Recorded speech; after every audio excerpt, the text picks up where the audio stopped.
G'day, have I got a story for you? Check the disclaimer. Season 1, Episode 61, Wiggles. I hear a voice in my thoughts. The older voice. It's Ambrielle. I've been waiting. I run to the staff room to let Flo, Dot and Bert know. Today is the day. We're rescuing people today. Flo and Dot immediately get the beds on wheels in case we need them, and then start bringing the life-saving equipment to the usual places near the elevators. Bert has already pressed both elevators, just in case one is held up somewhere. We are always ready and waiting for this. It looks like there will be many today. Good, the more the merrier. Some may need medical attention, but we probably won't need to rush to revive any yet.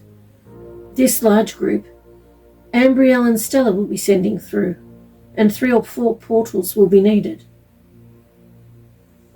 We were about to take the beds and equipment back to storage, but now I hear the younger voice, little one, letting me know that they still might be needed for some people that she is hoping to send later.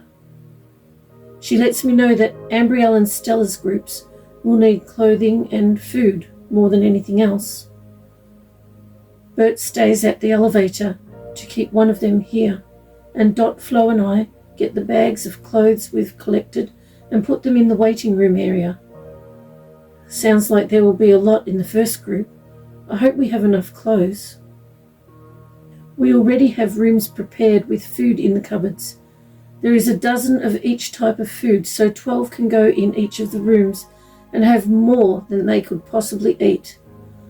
There's also 12 bowls and cutlery and 12 can openers and scissors, so no one will need weight. It took us months to collect all these things. There are 6 rooms like this, so that should be plenty, but just in case, we have one of the medicine cupboards stacked full of food. Not one more box or can would fit. Plenty for everyone, even in the unlikely event that they send us over 100 people. Wouldn't that be amazing? It's time. Here they come. Oh, so many at once. While Bert takes the elevator down 1 level and back to dissipate the portal, we show them the clothes and let them know which rooms to go to. Oh, they already know. Ambrielle has been watching my thoughts, and they all know exactly what to do. The second group arrive. How many at once? Wow, and there's a third group coming, and a 4th? Maybe we will have over 100. Since we're not needed to show them what to do, Dot, Flo and I tend to wounds. None life-threatening so far, but some so disfiguring. I'd love to get some of these people into one of those MMs that I've heard about. All 4 groups are here. I'm sure there's over 100. I am absolutely elated. So exhilarated. The adrenaline is pumping now. Oh, 112! Ambrielle is so happy that she's even giggling in her thoughts. I hope little one can send more later. Oh, right now? Well, we're ready.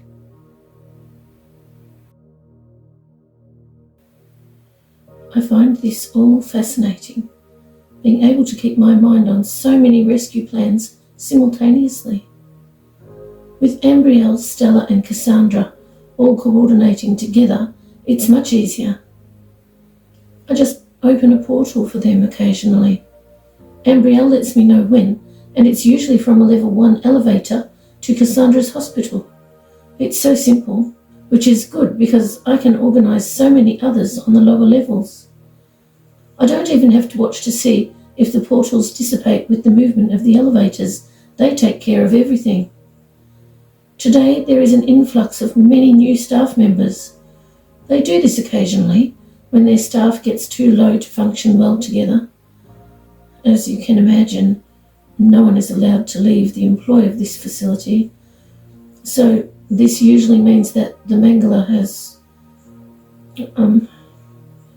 removed many. He has no idea that many of them were rescued. He thinks they all ended up in the furnaces. Actually, why am I thinking about that? He's kept a few alive for other nefarious purposes. Most of the new staff are on the lower levels, and some are just not noticing what's happening right under their noses, even when I show them in their thoughts. It's amazing what many people think is their imagination, and regard their imagination as nothing important. Imagination is where new ideas are birthed, with new concepts and intricate details of how to change and shape things for the better. It bewilders me that such an intricate and important part of them is so often disregarded. There are 5 new scientists beginning to work here today, all young and eager. 1 on each of the top 5 levels, and 2 of them have decided to let me help them. I tried to convince the other 3, but they want to stay. They want the prestige of being able to say that they work here. One of them thought I was a test, and he wanted to pass it with flying colours, and the other 2 ignored me because they thought it was their imaginations. I would really like to rescue these people who come to work here as scientists. Often they have no idea that they will end up relinquishing true scientific work and end up fulfilling the demands of a man who behaves like a sadist. The Mangala is about to take me for testing, and 2 of the new scientists are going to come with me. I have a plan to rescue them. They are waiting outside the door. The Mangala had in mind to take a maintenance worker and a mind expert with us to the testing sites. I arranged for the 2 new scientists to fill these areas. One of them is, of course, dressed as a maintenance worker. The other is wearing a lab coat. Stella removes the sticky wires from me, and while Fenella arrives and roughly pulls a dress on me, I am still coordinating rescues on the lower levels. Almost finished. Fenella grabs my arm tight as usual. I wish she wouldn't do that. The Mangala exits his room at the back. Here we go.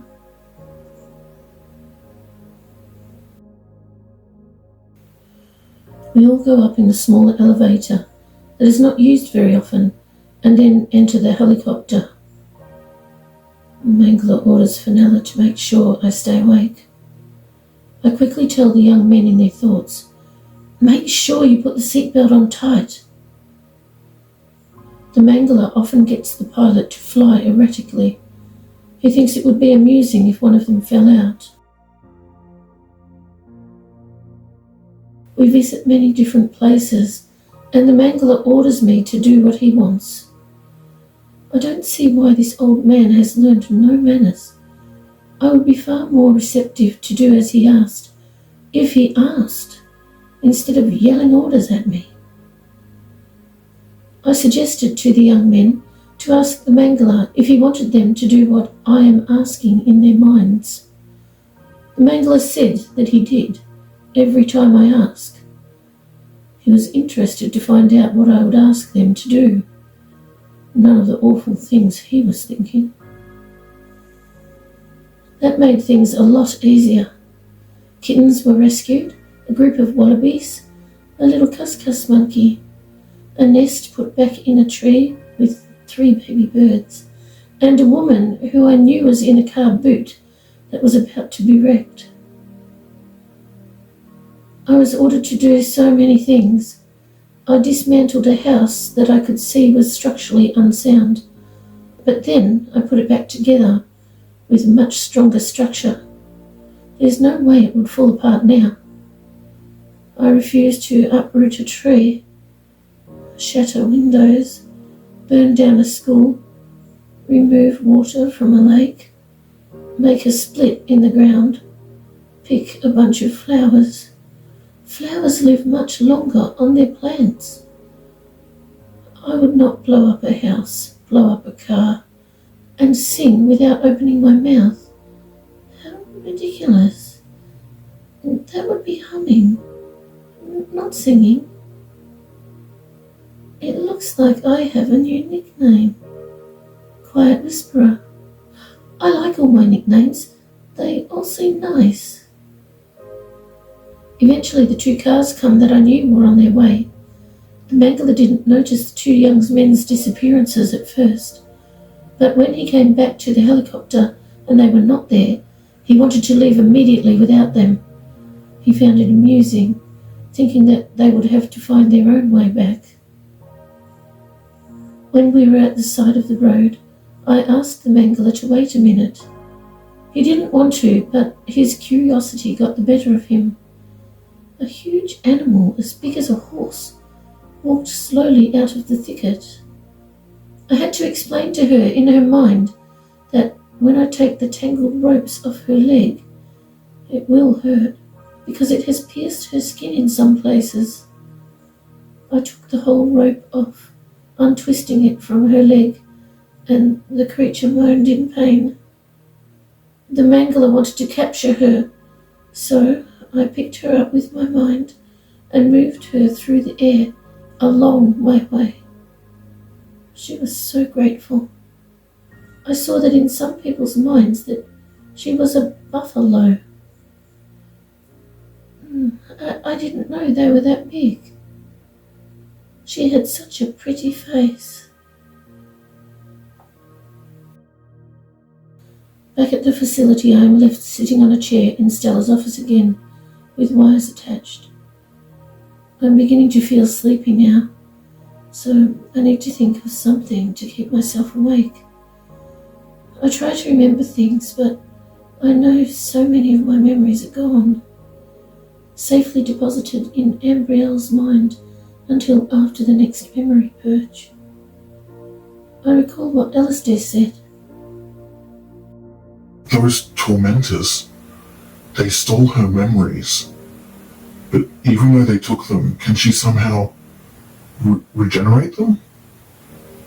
Wow. Regenerated memories. I have never even considered that before. I like it. I don't understand how it works, but I didn't remember Alistair a moment ago, and now I remember him and his thoughts. Let's see. I'm sure I can remember something. Alistair reminds me of those blue people. And water. Blue people? Surely not. Oh. I recall it as though it happened recently. Maybe it did.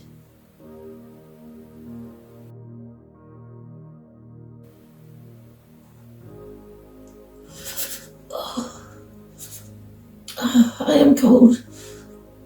I open my eyes to find myself in an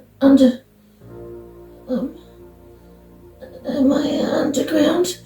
Or underwater? Why am I dripping wet?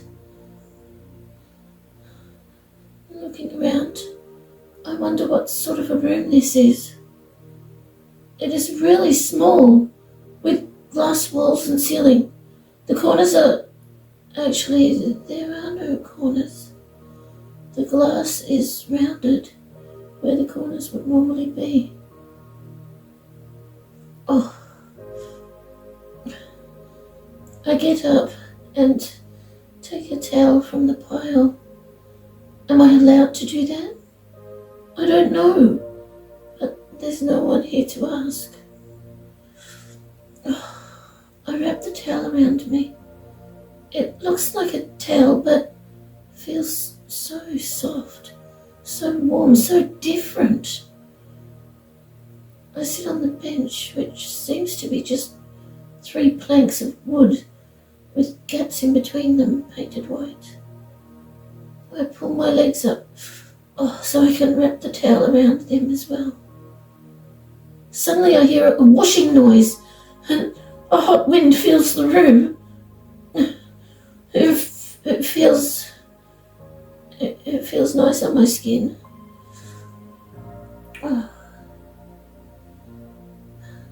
I stand up and unwrap from the towel and watch my hair blow upwards. Is the wind coming from those tiny holes in the floor? How unusual. Suddenly I have that odd feeling of déjà vu. Have I been here before? The wind seems to have what looks like a pale bluish powder fill the air around me, but then it disappears. The wind stops, and it is silent. I pick up the towel that is now dry, as am I, and I was going to wrap it around me, but know that maybe I shouldn't. Why? As I fold it, I notice the blue powder on my skin. I place it in the basket next to what I think might be a doorway. Why am I doing these things, and how do I know that they're the right things to do? I look at the blue powder still on my skin.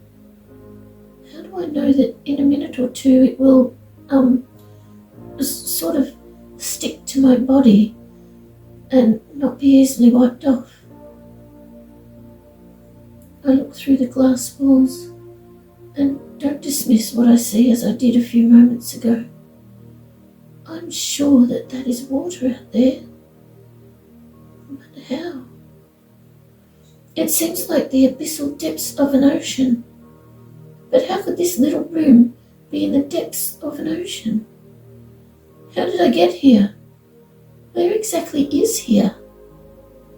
I have questions, but there is no one here to answer them. After a few minutes, I get the towel back out of the basket and wrap it around me. I was right. The blue powder is no longer powder. It's like a pale translucent film covering my body, which does not wipe off with the towel. I sit and wait. I'm not sure how long or what I'm waiting for. Eventually I go over to the wall opposite the door. The glass seems different here. Or maybe there is no glass. How could there be no glass? I look at it closely and decide to touch it. But as my finger gets near, I hear something behind me. Did I hear that with my ears or with my mind?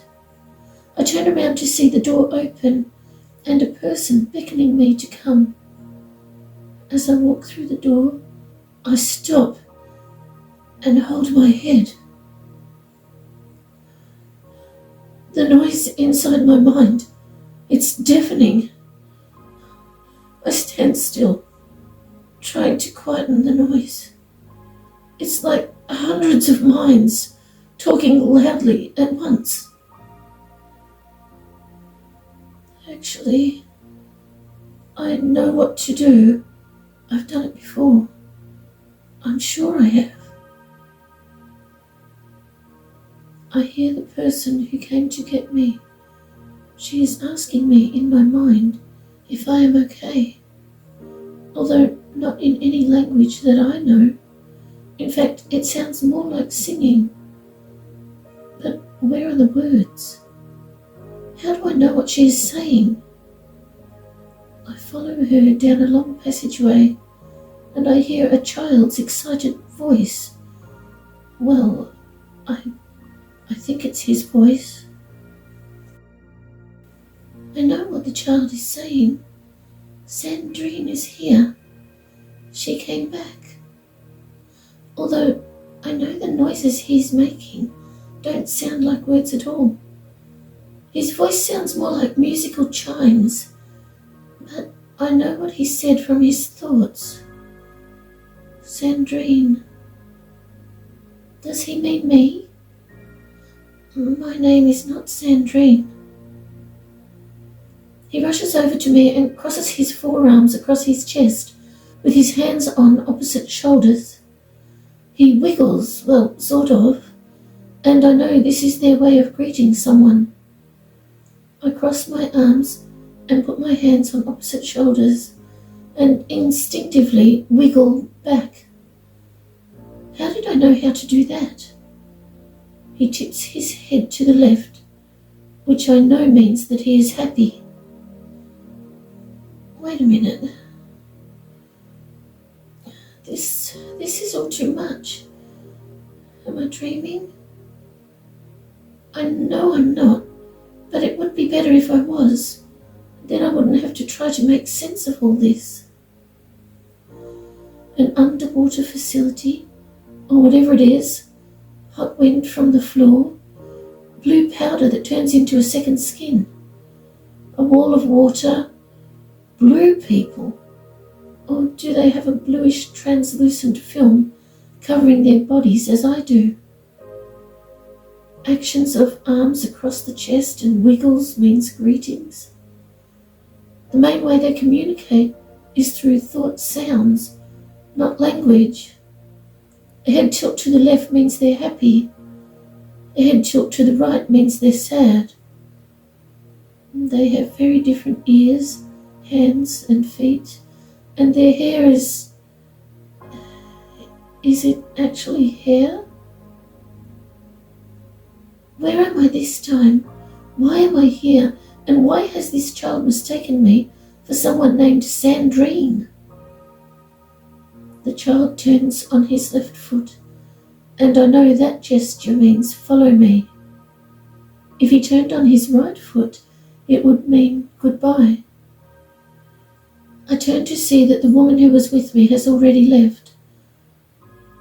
He walks fairly slowly, and I know that he can swim much faster than he can walk.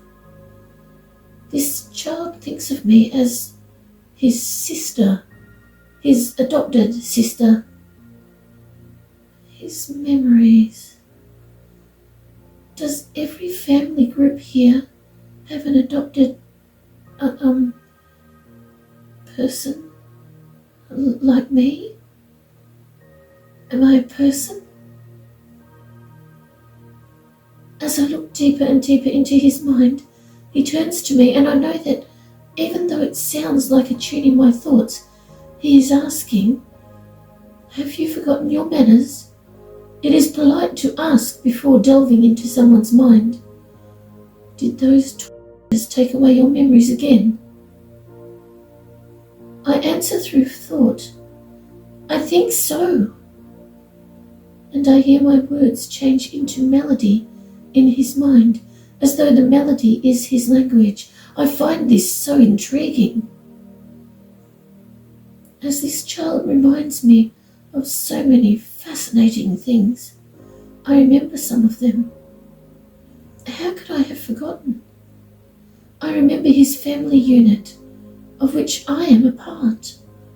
I remember how kind they are to me, and how sorry they are when I have to go to the contribution centre each time I'm here. They remove so many Solonvo. What is Solonvo?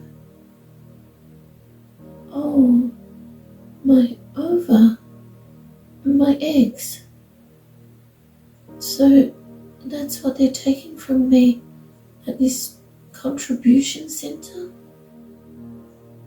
They want mine in particular because there is more chance of a compatible mind from my offspring.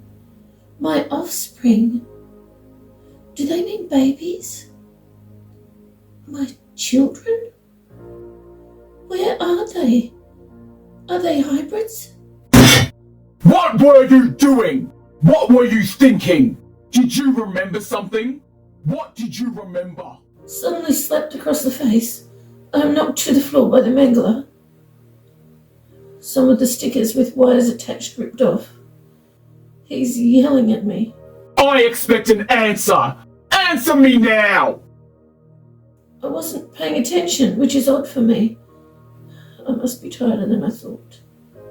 I didn't hear his question. Well, I'll have to answer his thought question this time, instead of his spoken question. I answer, yes, I know where the stickers go. I can put them back on.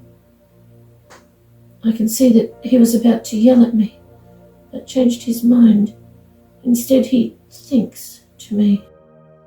What were you thinking about? A child who called me Sandrine.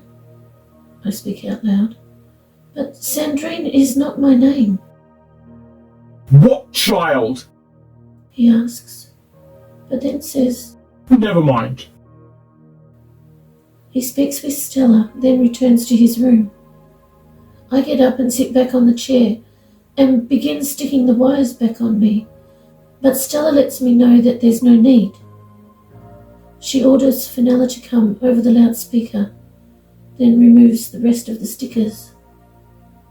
Stella whispers, how many rescues besides the 112? I whisper back, 87. There were 2 others, but they changed their minds. 199. Stella says quietly, only one more and it would have been 200.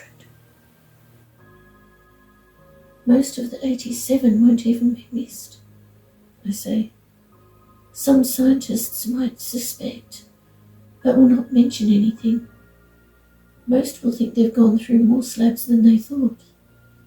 They really don't keep track of them. What about the staff?